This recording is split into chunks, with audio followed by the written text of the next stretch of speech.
today I'm super excited about the lesson. It's on Dimebag Darrell, who when I was growing up was my biggest inspiration. I remember having his pictures all over my walls growing up. I still have them in my studio today, all these years later. So I think one of the major makings of a great guitar player is to be able to hear his solo and instantly know it's him without knowing the song, without being told who it is ahead of time. And Dimebag definitely fit that.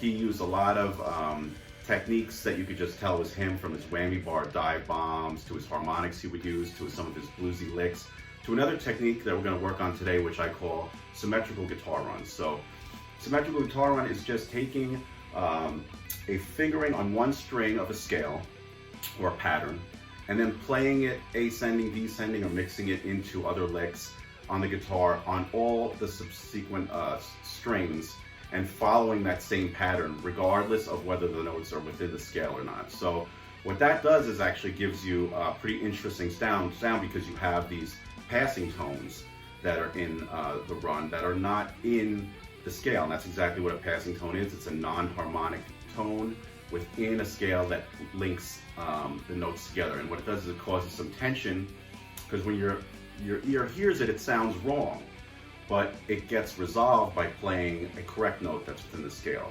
And what Dimebag did is a lot of times he would make these runs that had these passing tones in it, but he would play them so fast, and a lot of times with his legato playing, which is he's not picking every note, so everything's these fast, smooth runs, and he would have these notes in there that were wrong, but he would pass by them so quickly that they wouldn't sound wrong before they were resolved for very long.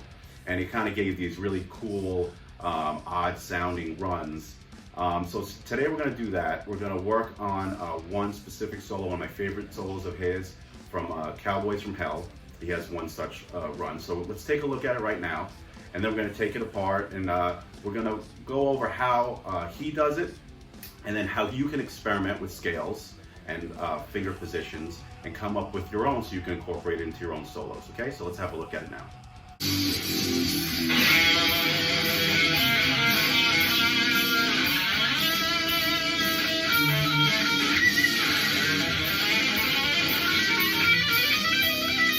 All right, so let's have a look at what our guy Dimebag here is doing. So he's building a symmetrical guitar run around the E minor pentatonic scale, and the fingering that he's using in this instance is the 11th fret, 12th fret, and 15th fret.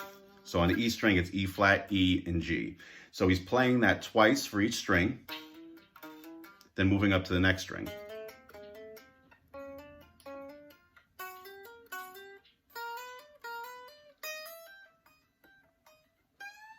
And ending it with the bend like that. So with the distortion,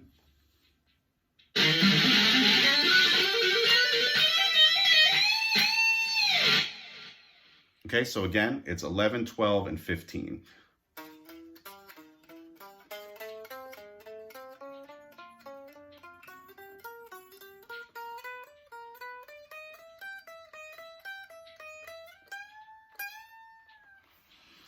So again, just to touch upon the passing tones. So there's the A flat, there's a D flat, and an F in there that are actually technically not in the E minor scales. They're not in the E natural minor, they're not in E harmonic minor, and they're not in the E blues scale. So if he was to linger on those notes for any extended period of time, it would sound wrong, but since he's including them in such a fast run, that by the time your ear picks up the incorrect tone, it's resolved and corrected by one of the tones that were within the scale. So this is a cool technique. We're going to take a look in a minute at other ways that you can do it, incorporate it into other scales to use in your own playing. Okay, so now that we went over what a symmetrical guitar run is, let's take another look at the guitar and come up with one of our own. Let's take this idea of making symmetrical runs and apply it to our own playing. So I'll do it with something like a harmonic minor, which is not really a scale that Dimebag used a lot, but I do use it quite often. So harmonic minor is going to sound like this. Okay, so let's take that first string pattern, which is going to be 12, 14, and 15. And let's do the same pattern that Dimebag did and see how that sounds.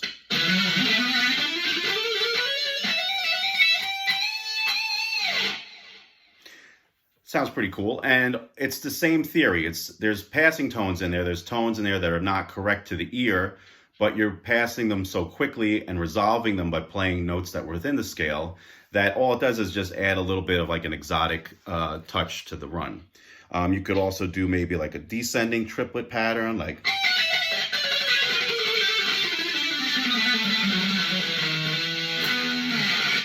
something like that. So I would encourage you to try it. Find a position that you like and a pattern that you like to play within a scale, and take that and apply it all the way up and down this fretboard. Experiment, try different patterns. It doesn't have to be 3 notes per string. Like I said, it could be 2 notes per string. You could do ascending, descending, do string skipping, go forward and then back again, and try different patterns like that. So really experiment, see what you like, and have fun with it. All right, guys, well, that's going to be it for today. So I encourage you to take this, what you've learned today, and apply it to your own playing. That's the reason I do most of these lessons, is not to really teach you how to play a particular cover by someone else, but it's to take the techniques that these artists use in their playing and be able to apply it to your own songwriting. So today we did something around the E harmonic minor scale for our own little improvisation, and I encourage you to do it around whatever scales you want. You maybe do something in the pentatonic scale and do 2 notes per string, and do like maybe groups of 4, and see how that works out for you. I mean, that's the whole fun of playing, and Dimebag definitely liked to have fun with his playing.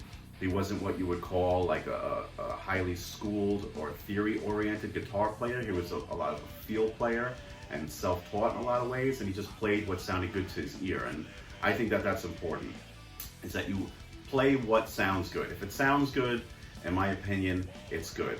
And I think a lot of these symmetrical guitar runs could add a lot of feel and a lot of flavor to your playing. It's good to learn guitar scales. I think it's very important to learn them. I think it's extremely important to stay sharp on them.